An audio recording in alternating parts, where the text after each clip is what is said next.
সালে কলকাতা হাইকোর্টের তরফে যে রক্ষা কবচ দেওয়া হয়েছিল শুভেন্দু অধিকারীকে, সেই রক্ষা কবচই আজ প্রত্যাহার করল কলকাতা হাইকোর্ট। নতুন এফআইআর দায়েরের ক্ষেত্রে শুভেন্দু অধিকারীর রক্ষা কবচ প্রত্যাহার। আর শুভেন্দু অধিকারীর বিরুদ্ধে যে 20টি মামলা হাইকোর্টে দ্বারস্থ হয়েছিল রাজ্য, তার মধ্যে 15টি মামলা খারিজ হয়েছে এবং 5টি মামলার তদন্ত চলবে, স্পষ্টত জানিয়ে দিয়েছে কলকাতা হাইকোর্ট। আর এই নিয়ে টেলিফোনে কি প্রতিক্রিয়া দিয়েছেন বিজেপির রাজ্য সভাপতি শ্রমিক ভট্টাচার্য, শোনাবো আপনাদেরকে।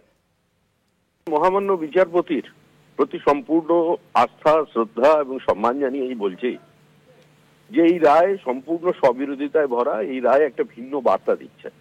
একদিকে 15টি মামলা খারিজ করে দেওয়া হয়েছে, অন্যদিকে শুভেন্দু অধিকারীর তথাকথিত রক্ষা কবচকে তুলে নেওয়া হয়েছে।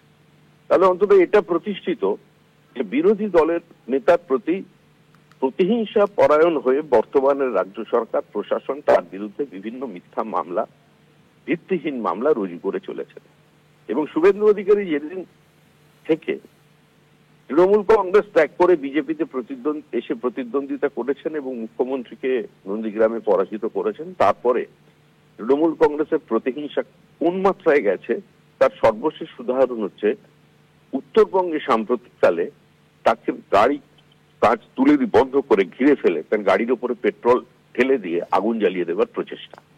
তো যে রাজ্যে বিরোধী দলনেতা সুরক্ষিত নয়, যে রাজ্যে বিরোধী দলনেতার উপরে প্রাণঘাতী হামলা হচ্ছে, বিরোধী দলনেতাকে কোনো মিটিং মিছিল করতে গেলে আদালতের দরজায় পৌঁছতে হচ্ছে, যে রাজ্যে বিরোধী দলনেতার বিরুদ্ধে মিথ্যা মামলা রুজু করা হচ্ছে, সে রাজ্যে কি আইন শৃঙ্খলা, আইনের শাসন বা বিচার ব্যবস্থার কোনো মর্যাদা ঠিকঠাক আছে?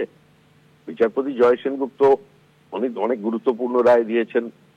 আবার অনেক ক্ষেত্রে তিনি বিভিন্ন মামলা খুব একটা চরম স্পর্শকাতর অবস্থায় মামলা ছেড়ে চলে গেছেন। এই সমস্ত মিলিয়ে মিশিয়ে আছে। আমরা আমাদের মতো করে লড়াই করব,